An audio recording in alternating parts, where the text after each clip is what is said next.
नमस्कार, मैं हूं संजीव श्रीवास्तव। आप देख रहे हैं 4 पीएम। दोस्तों, देश और देश के अन्य राज्यों की तरह मध्य प्रदेश भी बेतहाशा कर्ज में डूबता चला जा रहा है। मध्य प्रदेश ने आज फिर 4100 करोड़ रुपए का एक नया कर्ज लिया है और इस महीने में यदि देखें तो इस महीने में तीसरा अवसर है जब खुले बाजार से कर्ज उठाया गया है। पहले 3 मार्च को 6300 करोड़ रुपए का कर्ज लिया गया था और उसके बाद 10 मार्च को 5800 करोड़ रुपए की जो कर्ज है वो उठाया गया था और अब आज 4100 करोड़ रुपए कर्ज ले लिया गया है और सिलसिला ये में जैसे हो रहा है कि जो मैंने कहा कि देश बेतहाशा कर्ज में डूबा हुआ है। 225 लाख करोड़ से ज्यादा का कर्ज देश पर है और ऐसे ही जो तमाम देश के राज्य हैं उन पे भी कर्ज बढ़ता ही चला जा रहा है और सबसे ज्यादा ये है कि जो भारतीय जनता पार्टी है, जो पार्टी विद द डिफरेंस की कभी बात किया करती है, वो सब तो रहा नहीं है। लेकिन एक दौर था जब राज्य की सरकारें कर्ज लेती थी और बीजेपी विपक्ष में होती थी तो बड़ा हल्ला गुल्ला मचाया जाता था, कहा जाता था कि अपने खर्चों में कटौती कीजिए, जो कहीं फिजूल खर्च हैं उन्हें रोकिए, अलग अलग दलीलें दी जाती थी। अब अगर आप देखें तो जो देश का दिल मध्य प्रदेश की बात कर रहा हूं मैं और बाकी तो जैसे मैंने कहा हर राज्य पे है और कई राज्यों के संकट ये भी है कि जहां विपक्ष की सरकारें हैं, यानी कि जो गैर बीजेपी या गैर एनडीए जो दल है उनसे इतर सरकारें हैं, वहां तो बहुत संकट ही संकट है। कहीं उनके जो उनके हक हैं, हुकूक हैं, उनको कहीं जो केंद्र की सरकार है रोकती है, नहीं देती है। जीएसटी की राशि आप देखिए ना, पंजाब में एक बड़ा अमाउंट 80,000 करोड़ से ज्यादा का अमाउंट वहां रुका हुआ है, बार बार मांगा जाता है, नहीं दिया जाता है। आपने देखा था जब आपदा आई थी हिमाचल प्रदेश और पंजाब में दिक्कतें आई थी, अभी निकला है कि प्रधानमंत्री नरेंद्र मोदी घोषणा करके आए थे कि 1500 करोड़ रुपए का जो है दिए जाएंगे हिमाचल को, 1600 करोड़ रुपए देंगे पंजाब को। अब निकला है हिमाचल तो अभी राशि ही नहीं पहुंची है, संसद में मामला उठ चुका है। तो ये हाल है, बेहाल है।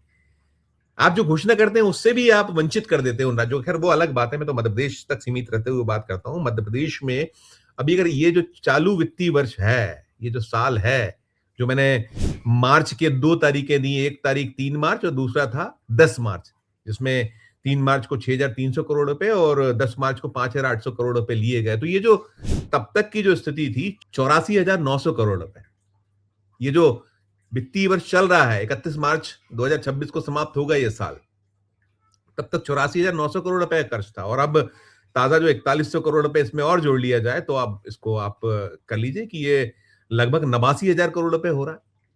वहां पहुंच रही है ये स्थिति इसी चालू वित्तीय वर्ष में। अभी 18 मार्च है, अभी बचे हुए हैं बाकी दिन, 13 दिन बचे हुए हैं इस माह के।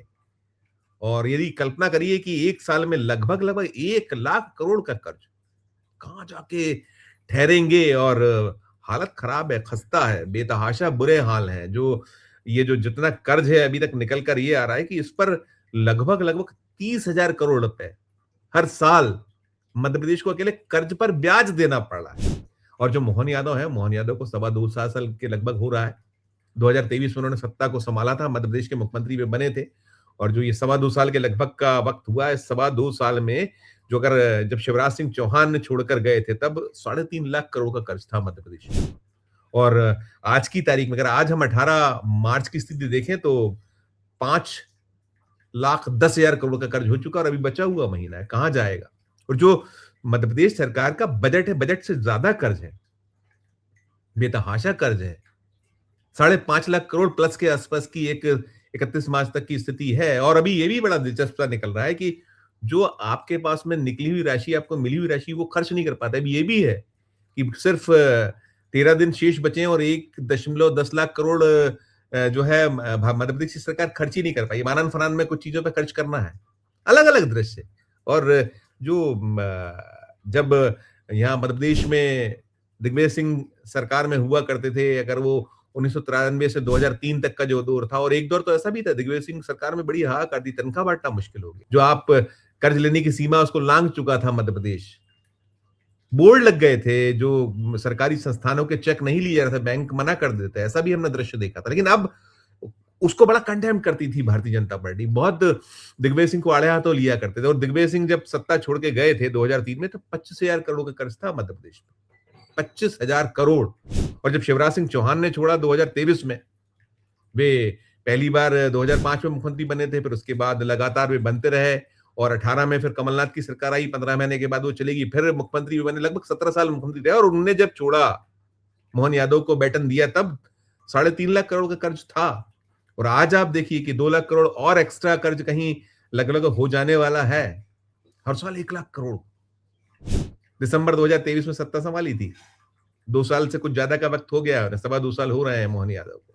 सीन है, सिलसिला है। और सबसे हैरत की बात यह है कि बाज नहीं आ रहे हैं, चेत नहीं रहे हैं। यही वो भारतीय जनता पार्टी जो कभी पानी पी पी कर कोसा करती थी। बीजेपी बहुत हंगामा करती थी कर्ज पर, और वो बार बार कहीं जो सत्ता में हुआ करती थी कांग्रेस या अन्य दलों की सरकार, अलग अलग राज्यों में सीन था, वो कहते थे कि आप जो अनाप शनाप खर्चे हैं उन्हें कम करिए, अनावश्यक खर्चों को कम करिए, अपने ऐशो आराम पर खर्चे कम करिए। और हमें याद है जब दिग्विजय सिंह की सरकार थी और दूसरा उनका कार्यकाल था 1998 से 2003 का, कर्नल अजय नारायण मुश्रान मध्य प्रदेश के वित्त मंत्री हुआ करते थे। उन्होंने एक मितव्ययिता का दौर चलाया था, सख्त आदेश जारी हुए थे, बहुत सारे खर्चे रोके गए थे। अनाप शनाप जो खर्चे होते थे उसमें खरीदियां रोकी गई थी, जो अनावश्यक खरीदी ऐशो आराम वाली हैं। आज आप देखिए मध्य प्रदेश में क्या हो रहा है। मुख्यमंत्री भले ही ताबड़तोड़ हर दिन दौरे करते हैं, जो सरकारी उड़न खटोला उड़ता है या जो किराए का जहाज है उसे उड़ाया जाता है, उसका खर्चे बार बार आ रहे हैं सामने।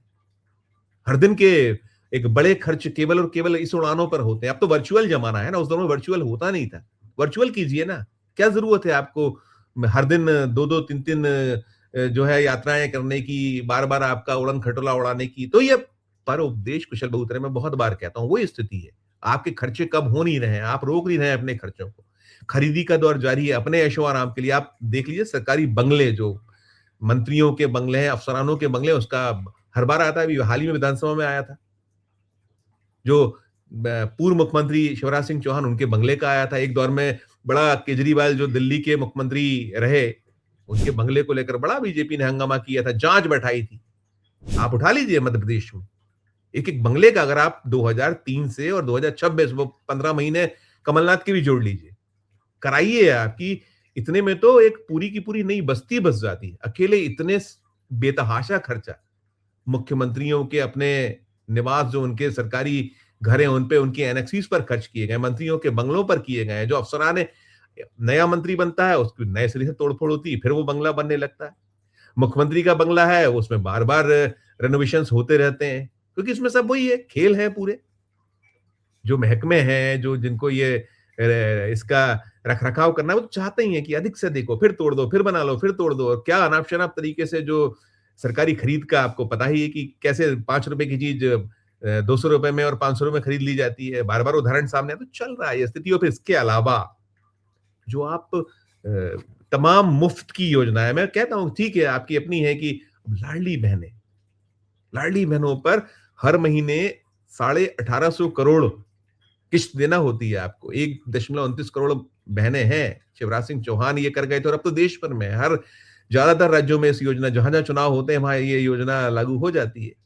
और भारी भरकम खर्च है। अगर आप 1850 करोड़ रुपए हर महीने दीजिएगा तो आप लगा लीजिए कि 22,000 करोड़ के लगभग का बनता है आंकड़ा, अकेले इस पर। ऐसी बहुत सारी योजनाएं, अनेक योजनाएं हैं मुफ्त की। मध्य प्रदेश में जो निकलता है सब्सिडीज और तमाम, तो 1 लाख करोड़ के आसपास का है।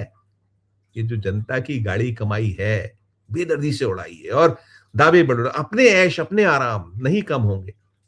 विधायकों की तनख्वाह बढ़ा दीजिए, उनके जो स्वेच्छा अनुदान है उनको बढ़ा दीजिए, उनको तमाम जो है जो निधि होती है उनकी वो बढ़ा दीजिए। इस पे पूरा फोकस रहता है। लेकिन कैसे रुके, कैसे इस पे कम हो, इस पे नहीं। अभी हम देख रहे हैं 2.25 साल मोहन यादव को हो चुके हैं, उन्होंने एक भी बार कदम, कर्ज लेना है, कर्ज लीजिए और घी पीजिए।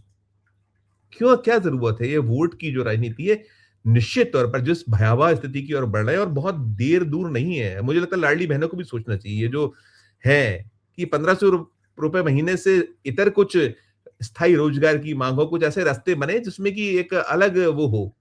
इतनी बड़ी राशि और कोई देखने सुनने वाला नहीं, कोई अपने स्तर पर मितव्ययिता का कोई सोच नहीं है।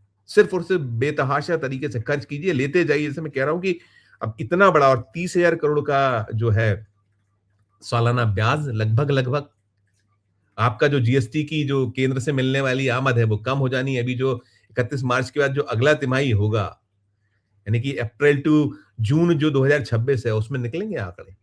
क्या स्थिति है? और आपकी आमद कम है, आपके जो राजस्व निरंतर घट रहा है और आपके खर्च निरंतर बढ़े हैं और जो नॉन प्लान जो खर्चे हैं, वो बजट से एक्सेस आपका इतना ज़्यादा कर्ज कहाँ जाकर ठहरेगा मध्य प्रदेश? ये देश का दिल जो है, जैसे अन्य राज्य में दिक्कतें हैं, बीमारी, ये भी बहुत जल्दी अभी भी बहुत जो इसकी धड़कन है वो कैसे है आप मान के चलिए कि आईसीसीयू में है और कब वेंटिलेटर पे आ जाएगा भरोसा नहीं कीजिएगा।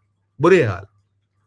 सोचना होगा जो ये चाहे वो बड़ा इंजन हो दिल्ली वाला या जो मध्य प्रदेश का इंजन है, 2 इंजन की सरकार, नहीं सोचेंगे तो डूब जाएगा मध्य प्रदेश, मिट जाएगा मध्य प्रदेश इस जो कर्ज के चक्कर में, बर्बाद हो जाएगा ना, उसका मीनिंग बर्बाद होना है, हो ही गया है बर्बाद। सोचिएगा, चिंता कीजिएगा जो हमारे हुक्मरान हैं वे। और दर्शकों आपने सब कुछ सुना, आपका हमारा गाड़ी कमाई का पैसा है जो जाता है बेतहाशा तरीके से।